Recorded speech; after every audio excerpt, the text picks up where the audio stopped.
Oi, tudo bem? A semana está começando e nós já temos um novo programa do CIEE, Pensando o Brasil, que é uma parceria aqui com o portal RC1. E o entrevistado de hoje é o advogado Eduardo Felipe Matias. E você confere a partir de agora. Algumas empresas procuram uma solução mágica para trazer inovação ao seu negócio. Algumas empresas acreditam que o segredo do sucesso está na tecnologia.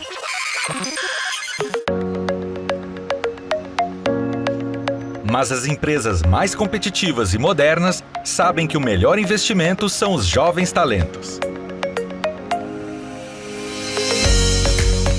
Aprendizes e estagiários trazem a liberdade, a criatividade e a garra de quem está começando a construir uma carreira e quer provar todo o seu potencial.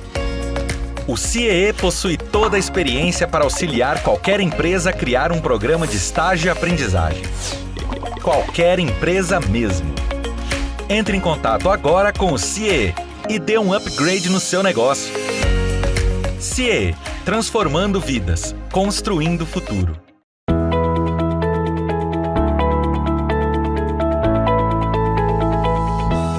Olá, eu sou Adalberto Piotto e seja bem-vindo ao Pensando o Brasil aqui pela TV CIEE. Meu convidado hoje é o advogado Eduardo Felipe Matias, especializado em Direito Internacional e Governança Global. Doutor, seja bem-vindo aqui ao Pensando o Brasil. Prazer conversar com você, Piotto. Doutor, vamos começar por um assunto que, aliás, nós tivemos por parte do governo federal, do Congresso no mês de maio e agora, já no começo de junho, nós tivemos também por parte do governo federal a publicação em Diário Oficial da nova lei das startups, o que era o marco legal das startups nas discussões, agora é a nova lei. Fazendo um simples exercício do tempo, ou seja, o que tínhamos de realidade para as startups brasileiras que já existiam antes do marco legal e agora com essa promulgação da lei, o que significa para este ambiente de inovação dessas novas empresas que estão surgindo e surgindo com soluções novas para problemas antigos? Eu acho que é um momento importante desse ecossistema das startups, como a gente chama, porque, de fato, são empresas com grande potencial de crescimento. E, ao terem grande potencial de crescimento, também tem grande potencial de geração de emprego e de renda. Então, o impulso para essas empresas realmente é algo que vem em boa hora, no momento, inclusive, de crise. E, de fato, o que existia até então, é claro, uma startup é uma empresa comum, no sentido jurídico do termo, e aí, a partir dessa lei, ela começa a ter um enquadramento especial e, com isso, também a possibilidade de que alguns benefícios sejam aplicados a elas. Então, o que existia até hoje? Existiam algumas dificuldades, que são as dificuldades que qualquer empresa no Brasil vive, né? Nós sabemos que o ambiente de negócios no Brasil é inóspito, e as empresas, então, elas têm que vencer esse ambiente, passar, inclusive no caso das startups, que tem uma alta taxa de mortalidade, passar por esse chamado Vale da Morte, em que elas não conseguem encontrar capital, não conseguem emplacar os seus produtos, têm dificuldades de encontrar investidores, e elas passarem por isso para poderem realmente vingar, poderem realmente trazer produtos e serviços inovadores para a sociedade. Então, até então, existiam aí essas barreiras, que são as barreiras que todo empresário brasileiro vive. Nós estamos falando em obrigações fiscais excessivas, trabalhistas excessivas, estamos falando em, às vezes, até uma burocracia muito grande para a constituição da própria empresa, e o marco legal, o objetivo dele era exatamente melhorar esse ambiente de negócio. Só que aí a gente vê, né, e aí sendo um pouco crítico também em relação ao marco legal, ele trouxe aspectos muito positivos, mas alguns desses pontos que eu tratei aqui, que eu expliquei até agora, que as empresas, né, que são um desafio para as empresas comuns, continuam sendo um desafio para as startups. Ah, é? Temos esses problemas ainda? Existe, porque o que acontece? O marco legal ele se ateve, vamos dizer assim, a duas grandes frentes principais. Uma delas é a desburocratização. Então, essa se reflete principalmente numa simplificação das regras das sociedades anônimas, né, para algumas empresas, até 78 milhões de reais. As publicações, por exemplo, as publicações legais podem ser feitas pela internet, os livros podem ser mantidos de forma eletrônica. Então, isso beneficia as startups a partir do momento em que os investidores normalmente preferem investir em sociedades anônimas. As startups, então, elas acabavam se vendo numa situação em que elas não podiam ser sociedades anônimas por conta do custo excessivo de se manter esse tipo de empresa, né? E esses custos alguns desses custos são esses que eu enumerei, e, ao mesmo tempo, ela quer ser uma sociedade anônima para receber mais investimentos, né? E os investidores, o que eles fazem? Quando eles vão colocar o seu dinheiro numa startup, eles normalmente pedem que ela seja transformada em SA, Ela normalmente é constituída como uma limitada, mais simples, e depois ela se transforma em SA. Então, esse é um benefício. Outro benefício, que também é relevante, é conferir mais segurança jurídica para os investidores. O que significa isso? Hoje ainda existe, né, em muitos casos, a chamada desconsideração da personalidade jurídica da empresa. Ou seja, se você tem uma dívida, a empresa tem uma dívida fiscal, uma dívida trabalhista, ela acaba sendo desconsiderada e o sócio responde por essa dívida. E é algo que para o investidor em startup faz muito pouco sentido, porque além de você já investir numa empresa que é de risco, a gente sabe que muitas delas não vão dar certo, você ainda corre o risco de não perder apenas aquele seu investimento, mas também ter o seu patrimônio afetado. Então, muitos investidores colocavam isso, inclusive, como um problema que os levava a não investir em startups. Então, o marco legal das startups, né, a Lei Complementar 182, procura deixar claro que quando os investidores aplicam o seu dinheiro, aportam os seus recursos nas startups, seguindo alguns instrumentos lá, que são instrumentos que são muito utilizados no mercado, eles não devem ser considerados sócios. Aliás, isso já era algo, né, que era, sim, realmente de direito, mas isso torna mais claro, inclusive para quem vai interpretar as leis, que eles não devem ser considerados sócios e, portanto, não respondem, isso está expresso na lei, não respondem pelas dívidas da empresa, inclusive as fiscais, trabalhistas, mesmo em caso de recuperação judicial. Então, uma questão de segurança frente, jurídica, especialmente, nesse caso. É isso, acho que a frente da segurança jurídica também é relevante. A gente tem que destacar essa tentativa de desburocratizar um pouco a vida das sociedades, né, e por isso permitir que as startups tenham uma facilidade maior, que os empreendedores tenham uma facilidade maior no dia a dia, mas também de garantir mais segurança jurídica para os investidores, porque um dos objetivos principais desse marco legal é aumentar a oferta de capital para investimentos em startups. Então, acho que nesses dois pontos foi sim atingido o objetivo de impulsionar mais as startups. Mas em outros, né, como eu comentei, em outros ainda não. Esses outros que ainda não foram contemplados, o senhor acha que ainda é por causa dessa cultura que não fez avançar, por exemplo, a reforma tributária, que qualquer processo de simplificação tributária enfrenta resistências, redução de burocracia ainda enfrenta resistências? É por essa cultura que uma nova lei de um setor novo ainda contempla problemas antigos? Sem dúvida é isso, né? Você percebe que tanto em relação à questão tributária quanto em relação à questão trabalhista, existe sim uma dificuldade muito grande de transformação, existe uma dificuldade muito grande de mudança das regras existentes. E aí essa resistência ficou muito clara no processo de criação do marco legal das startups. Então, em relação aos tributos, por exemplo, existe uma distorção hoje, que é muito reclamada pelo ecossistema das startups, que se refere à tributação dos investimentos anjo, ou seja, daquele investidor que vai colocar o seu dinheiro na startup, inclusive na pessoa física. Esse investimento anjo ele é tributado hoje como investimento em renda fixa, as mesmas alíquotas. E aí você pensa, poxa, o investidor vai colocar o seu dinheiro numa startup, como a gente já disse, com risco, e vai ter a mesma tributação que colocar o dinheiro em renda fixa e, portanto, com muito menos risco. E aí você percebe que isso é um desestímulo, que poderia ter sido corrigido. Existem investimentos, inclusive, que são isentos, né? As LCIs, as letras de crédito imobiliário, agrícola, elas são isentas. Então, um investidor hoje comum, alguém que, né, você, vai chegar e falar, bom, achei interessante, vou colocar alguma parte do meu... Agora, inclusive, que os juros estão baixos, né? Você colocar o seu dinheiro numa startup, porque você pode ter um ganho maior do que deixar em renda fixa, você pensa, bom, vou fazer isso. Só que aí você percebe, na hora de investir, que existem outras aplicações que têm estímulos fiscais, ou pelo menos que têm equiparação fiscal com o investimento em startups, e com isso você recua. Então, ao você mexer nisso, ao permitir, seja com uma redução, seja uma isenção desses investimentos, você estimularia esse setor, coisa que não aconteceu, foi uma reivindicação que não foi atendida. Outro ponto tributário também importante é a questão do Simples Nacional. Uma startup hoje, como eu disse, é uma empresa comum, no sentido de que ela pode pleitear e aderir ao regime tributário simplificado do Simples Nacional. Mas isso implica em aceitar algumas outras condições. Por exemplo, ela não pode ter uma SA, ela não pode ter um sócio domiciliado no exterior, ela não pode ter um sócio pessoa jurídica. E aí, isso mais uma vez limita muito as startups, ou seja, elas ficam num dilema. Ou vai aderir ao Simples, e aí ter o benefício, né, do Simples, sim, ou ela vai optar por ser, como eu já disse, uma SA, que é algo que os investidores preferem, ou vai aceitar um investimento estrangeiro. Então, é incompatível, né? Um dos pleitos era exatamente permitir que as startups fossem SAs e aderissem ao Simples, coisa que também não vingou.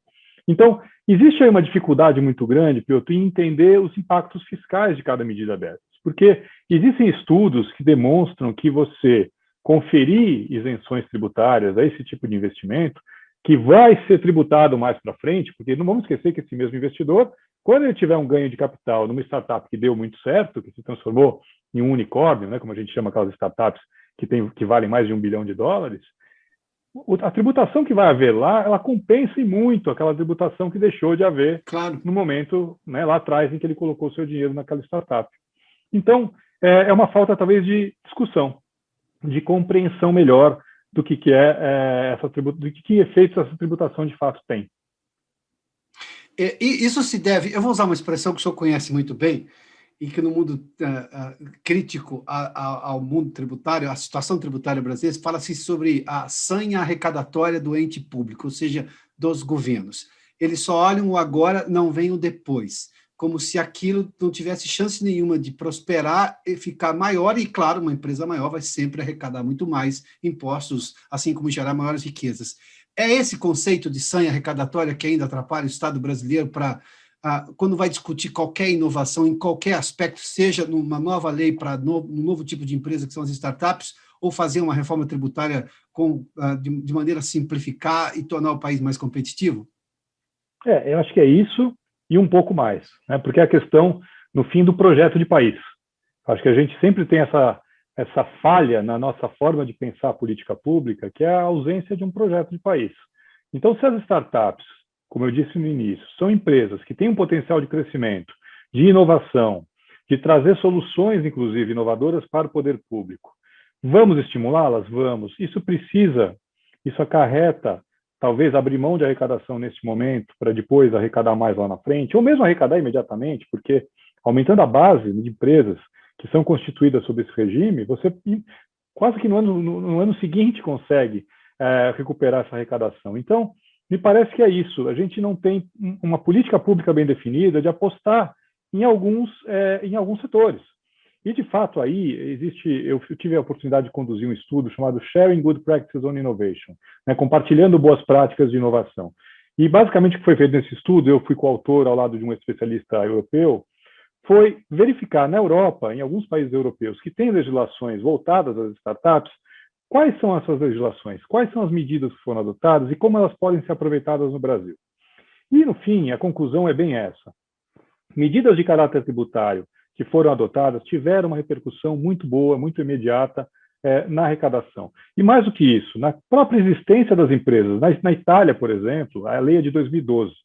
Entre 2012 e 2020, aumentou em 20 vezes o número das startups naquele país, né? Então, essas startups, depois de um tempo, começam a pagar impostos. Se você tinha 400 empresas, você passou a ter 20 vezes isso, você tem mais empresas arrecadando impostos, ainda que seja um valor menor, ainda que exista algum tipo de isenção. Então, é um princípio até básico, mas que precisa ter não só a coragem, mas acho que a vontade política mesmo de implementar. Veja, eu estava falando da questão trabalhista. A questão trabalhista, ela também tinha lá inúmeros pontos que acabaram não prosperando, não indo à frente na discussão sobre o marco legal. Assim, é claro que o regime trabalhista, ou a relação, né, entre colaborador e empresário, ou empreendedor na startup, é um pouco diferente da relação normal de trabalho. Porque a gente sabe que o colaborador, primeiro, ele tem um alto nível educacional, normalmente, né? Normalmente é uma pessoa que faz seus próprios horários, tem uma certa autonomia, opta por, às vezes, varar a noite trabalhando e no dia seguinte não trabalhar. É um regime diferente mesmo, na prática de trabalho. E aí existia uma das propostas que era sobre os stock options, que são as opções de compra de ações, planos de opção de compra de ação. O que significa isso? Eu vou contratar um colaborador com esse perfil, altamente qualificado, tecnicamente, inclusive provavelmente superior ao próprio empreendedor, ou com alguma outra característica que o torna diferenciado. Só que aquela startup, que pode ter uma grande ideia, pode ter um grande produto sendo concebido, mas ainda não está pronto, ela não tem dinheiro. E ao não ter dinheiro, atrair esse tipo de profissional é algo muito difícil. O que é feito normalmente no mercado? Isso não é só nas startups, né? Mas nas startups em especial, por não terem dinheiro, inclusive. você oferece para aquele trabalhador, para aquele colaborador, uma opção de compra de ação. Ou seja, se a minha startup no futuro tiver um baita sucesso, virar um tal do unicórnio, você que trabalhou, né, com muitas horas aqui nessa empresa, e recebeu, claro, ninguém está dizendo que isso vai substituir a remuneração, recebeu por isso, mas julga que recebeu menos do que receberia numa empresa convencional, você pode ter uma participação nisso e pode ficar milionário. Então, e a pessoa aceita isso consciente de que isso é uma oportunidade, não obrigada porque não tem outro jeito. Então, aceitar esse tipo de stock option, esse tipo de opção de compra de ações, regular bem isso, porque no Brasil o problema é, isso existe, o mercado pratica, mas existe uma insegurança jurídica, mais uma vez, sobre como fazer com essas stock options, porque alguns consideram que a remuneração, então, vai ser tributado logo no início, que não faz sentido, porque a startup nem não tem dinheiro, a pessoa não ganhou nada com aquilo, pode ser que aquela ação não valha nada no futuro, e ela já é tributada imediatamente, então deixa de ser interessante, né? O certo é tributar isso como um ganho de capital, caso venha a ser vendido lá na frente, ou seja, tem um caráter mercantil, como a gente diz. Então, lá na frente, se vender bem, se tiver um ganho de capital, vai ser tributado. Então, são ajustes pequenos de adequação da legislação à realidade desse tipo de empresa que teriam que ser feitos e que não foram feitos exatamente porque existe, sim, resistência muito grande a mexer em qualquer legislação, seja ela tributária, seja ela trabalhista.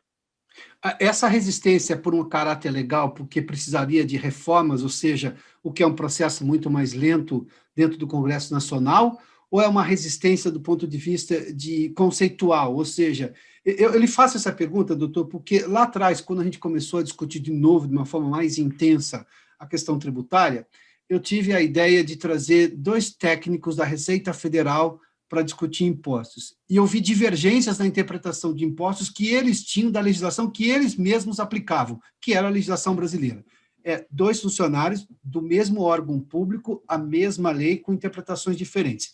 Eu disse ao segundo, eu fico imaginando o que faz o cidadão que tem que recolher o imposto. Se vocês são divergentes, imagina só ele. Ele falou assim, sabe o que acontece? Ele vai ser multado no final se ele estiver errado. Ou seja, era preocupação zero em dar uma leitura unificada para aquela lei, porque o Estado sempre se defendia com eu posso multar depois se o empresário fez a arrecadação de forma errada, equivocada, não, sem nenhum dolo, né? Na verdade, porque entendeu errado, foi orientado errado.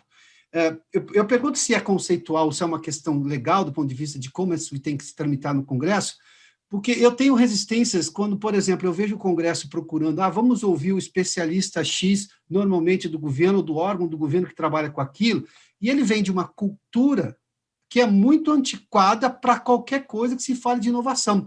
Normalmente ele vai dizer não para aquelas coisas.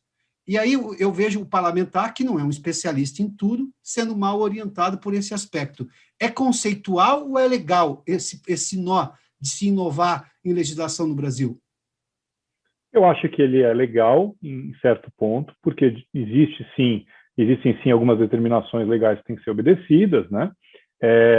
Inclusive em relação ao orçamento. É claro que você não pode abrir mão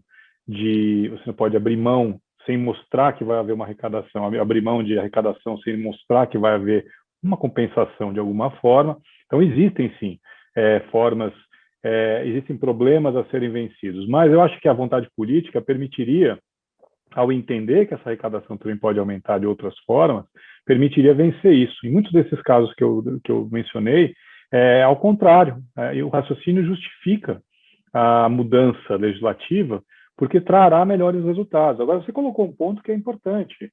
Não existe essa preocupação de trazer maior segurança jurídica, com talvez a falsa impressão de que não é necessária essa segurança jurídica.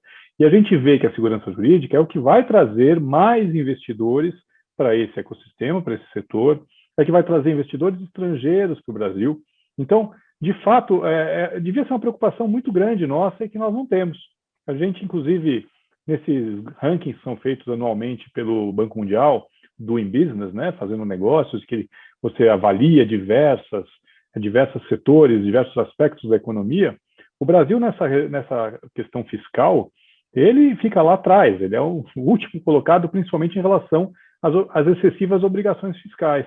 Então, se você tem que dedicar grande parte do teu ano Cumprir obrigações fiscais, entender obrigações fiscais, ter um custo para ter um contador ou o que quer que seja que vai lhe ajudar aquilo. Um empreendedor, alguém que começou uma startup, não tem condições de acompanhar isso.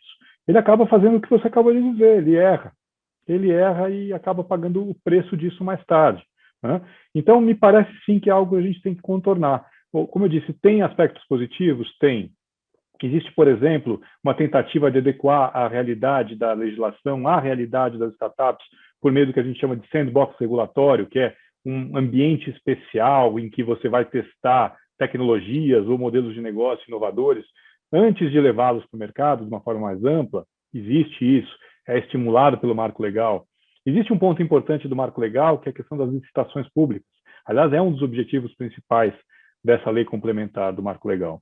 É você permitir que as startups tragam soluções inovadoras para o poder público. Veja, os dois lados ganham. O poder público ganha porque ele recebe uma solução inovadora que ele não ia ter acesso, porque a startup não ia conseguir se qualificar para a licitação, porque ela não tinha documentação, porque ela não conseguia produzir as garantias necessárias, o que quer que seja. Isso está aliviado, vamos dizer, nesse regime especial que foi criado. E a startup, é claro, se beneficia porque ela ganha escala, ela pode vender para esse grande comprador, que é o governo, e com isso trazer soluções inovadoras. E aí a gente entra num ponto que é importante, que essas soluções inovadoras, elas às vezes resolvem problemas públicos, questões sociais, questões ambientais, né? Daí estão os chamados negócios de impacto, que estão para exatamente trazer esse tipo de solução.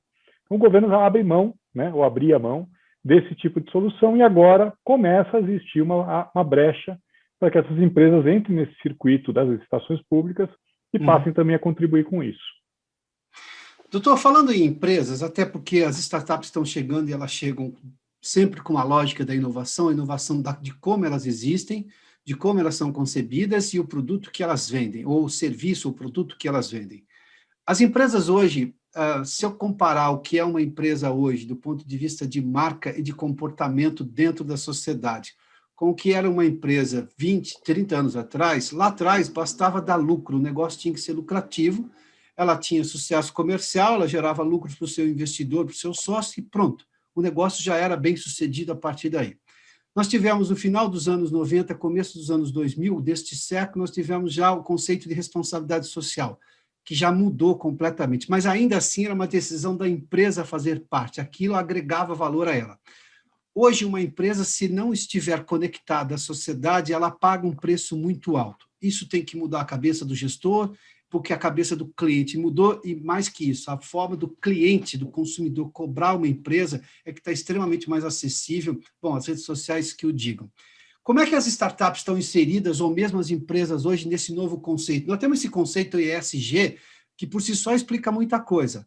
Nós somos um país hoje produtor de commodities agrícolas, temos a maior floresta do mundo, somos pressionados, às vezes de forma equivocada porque há uma pressão comercial, às vezes porque, obviamente, tem coisas que precisam ser corrigidas. Como é que o senhor vê esse novo momento agora? As startups vão ajudar a melhorar esse ambiente de governança porque elas são obrigadas a chegar com esse conceito inovador? Eu acho que elas se inserem 100% nesse contexto. Não tenho o que dizer. Acho que nenhuma empresa hoje pode ser criada sem levar em conta a ideia de sustentabilidade, né? Como você sabe, eu tenho um livro que se chama Humanidade contra as Cordas, que fala sobre governança global da sustentabilidade. E nesse livro eu trato do que eu chamo de ciclo virtuoso da sustentabilidade. E o que é isso? Você tem a necessidade de que vários atores embarquem, vamos dizer assim, nessa ideia para que ela ganhe força e se retroalimente. Então, a gente tem hoje consumidores que, pesquisas recentes mostram, majoritariamente, a imensa maioria no Brasil, foram mais de 85%, dizem que dariam preferência a produtos sustentáveis.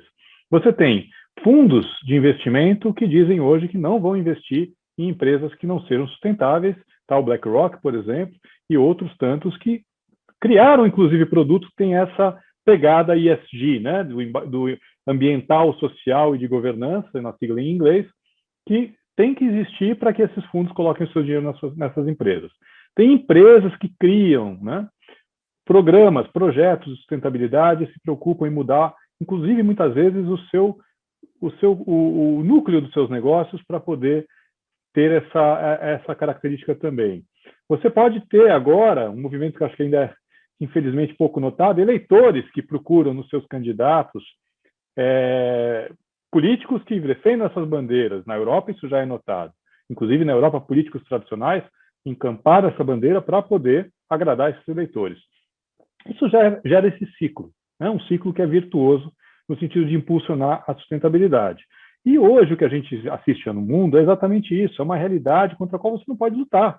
Não pode lutar porque ela tem uma explicação clara, ela não vem de um capricho, ela vem de uma necessidade, que é a necessidade de combater a mudança climática, principalmente, mas tantos outros problemas relacionados à falta de cuidado com o meio ambiente, e aí isso é cobrado, e aí entrando numa área, né, que é muito cara a mim, é cobrado na área internacional, principalmente por meio de acordos internacionais. Então está aí o Brasil sofrendo para conseguir fazer valer um acordo com a União Europeia, entre Mercosul e União Europeia, que é um acordo comercial, mas é um acordo comercial que demorou mais de 20 anos para ser aprovado. Tendo sido aprovado hoje, ele não consegue entrar em vigor, porque existe oposição, porque nesse acordo foi incluída uma cláusula, mais do que isso, um capítulo, que trata de sustentabilidade e diz que os países membros têm que obedecer ou respeitar os compromissos que foram assumidos nos diversos acordos internacionais de meio ambiente. Então, isso é o comercial sendo afetado pelo ambiental, porque ambiental hoje e economia não juntos. E o Brasil não entender essa realidade hoje é preocupante, porque nós temos, como você disse, a Amazônia, nós temos uma produção agrícola, de agronegócio enorme, e uma coisa não deveria conflitar com a outra. A gente deveria, ao contrário, usar como bandeira do agronegócio, que nosso agronegócio é verde no sentido, né, de limpo, de não afetar o meio ambiente, de ser sustentável. E, doutor, mas nós temos...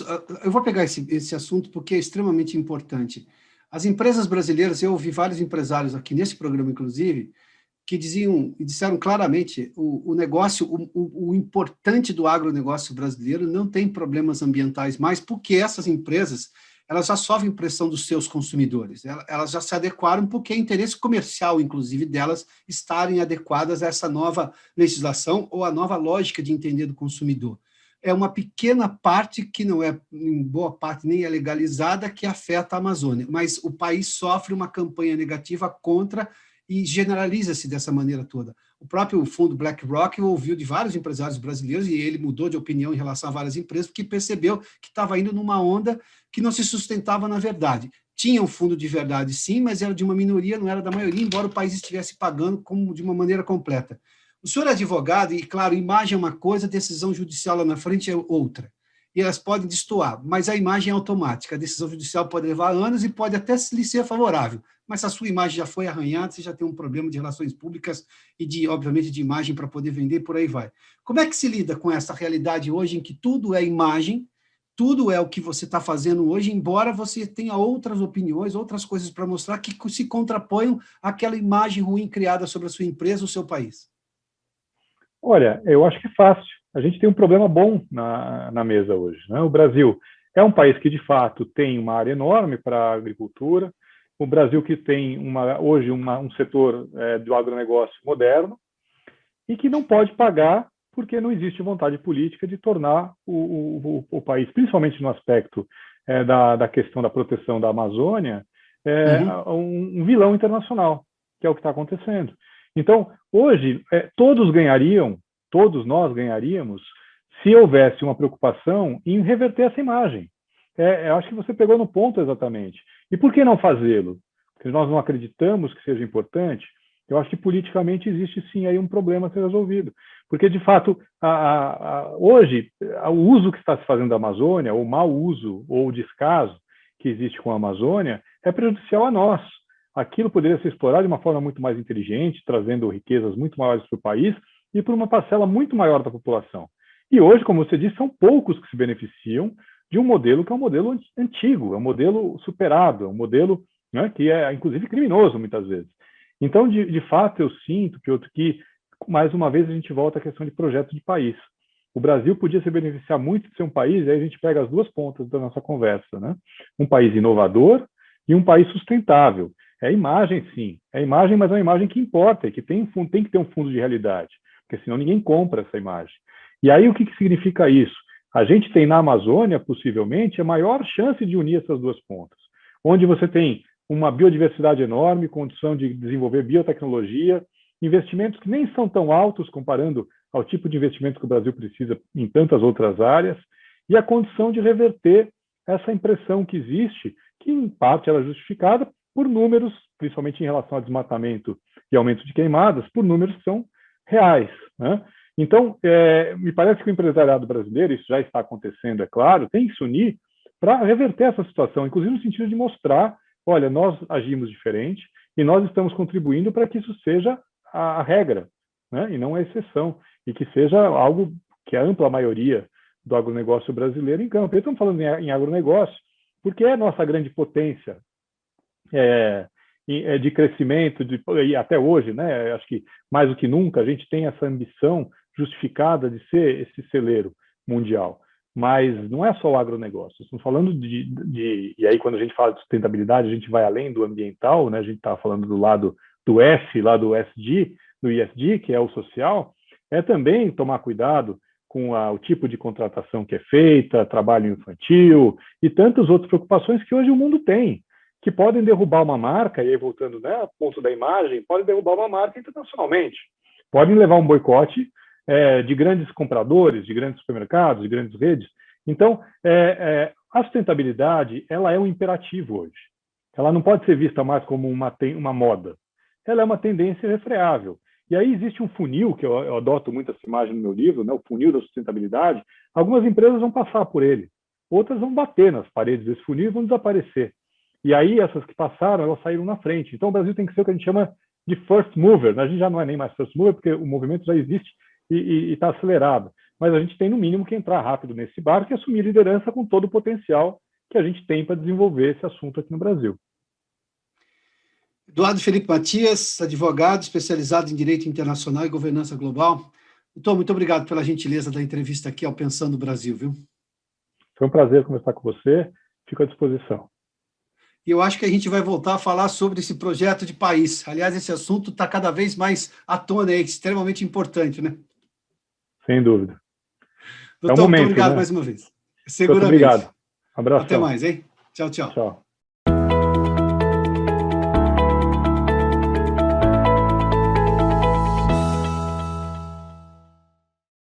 Você acompanhou mais uma edição do programa Pensando o Brasil da TV CIEE em parceria com o portal RC1. Na próxima segunda-feira tem vídeo novo para você. E continue ligado na programação do portal RC1. A gente se vê. Tchau!